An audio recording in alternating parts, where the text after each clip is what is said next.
এই যে অনেকে বলছে আমাকে এসে, কই আমি তো কৃষ্ণকালী মায়ের নাম জপ করলাম, কই আমার তো কিছু হলো না,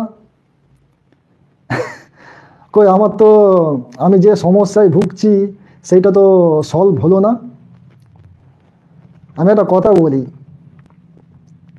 এই যে আমরা জন্মাচ্ছি যখন, আমরা পূর্বজন্মে কি করে আসছি তার ডেটা নিয়ে জন্মাচ্ছি, তার ফল ভোগ করার জন্যই জন্মাচ্ছি।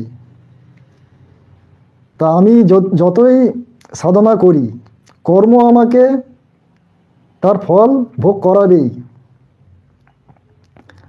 এবারে অনেকের কাজ হচ্ছে কৃষ্ণকালী মায়ের কাছে গিয়ে, কেন হচ্ছে?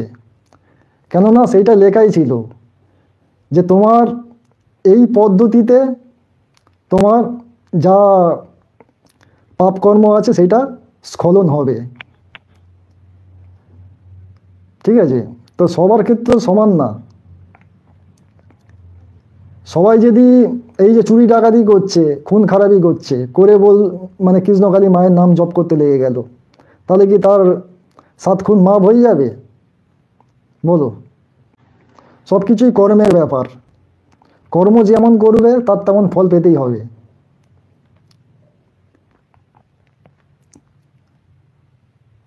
তাহলে কি মানে কৃষ্ণকালী মা নেই, কিংবা মঙ্গলা মা যে প্রচার করছে উনি ভণ্ড হয়ে গেল? কখনোই না। আমাকে আমার কর্মফল ভোগ করতেই হবে। তাহলে কি ঠাকুর দেবতাকে পুজো করা যাবে না? সেই যখন কর্মফল ভোগ করব, ঠাকুর দেবতাকে কেন পুজো করব? এটা মনের মধ্যে প্রশ্ন আসে অনেকের। তাই এখানে একটা কথা বলি, আমাকে এইটা অনেকে প্রশ্ন করেছে, সেই যখন কর্মফল ভোগ করব তাহলে আমি বেকার কেন ঠাকুর দেবতাকে ডাকবো? তা তুমি তোমার আত্মার শুদ্ধিকরণ করবে না? ঠাকুর দেবতাকে ডাকা মানে কি? তোমার আত্মার মোক্ষ লাভ। তুমি আত্মার শুদ্ধিকরণ করবে না?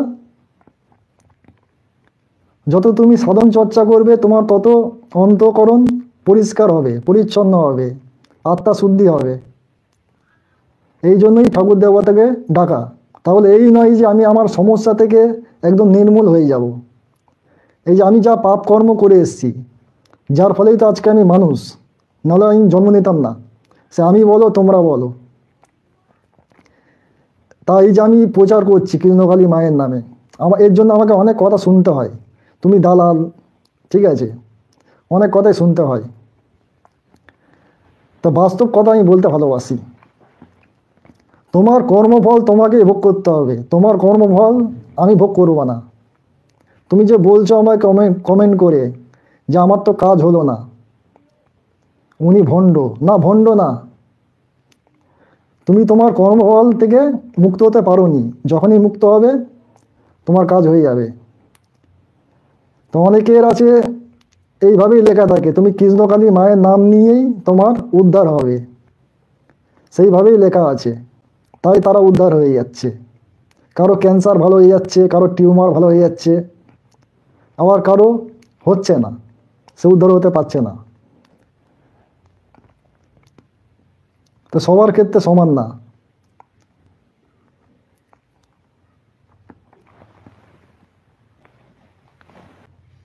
ভগবানকে ডাকো ভয়ে না, তোমার নিজের পরিবারের মা বা ভাই বোনদের প্রতি যেরকম ভালোবাসা তোমার, সেরমভাবে তুমি ভগবানকে ডাকো। গোপালকে ডাকো তুমি তোমার সন্তান মনে করে, তোমার ভাই মনে করে। বাবা শনিদেবকে তুমি তোমার গার্জেন মনে করো, বড় দাদা মনে করো। তাকে ভয় নয়, তাকে সেই রকম শ্রদ্ধাতে তাকে ডাকো, দেখো তুমি ভালো থাকবে।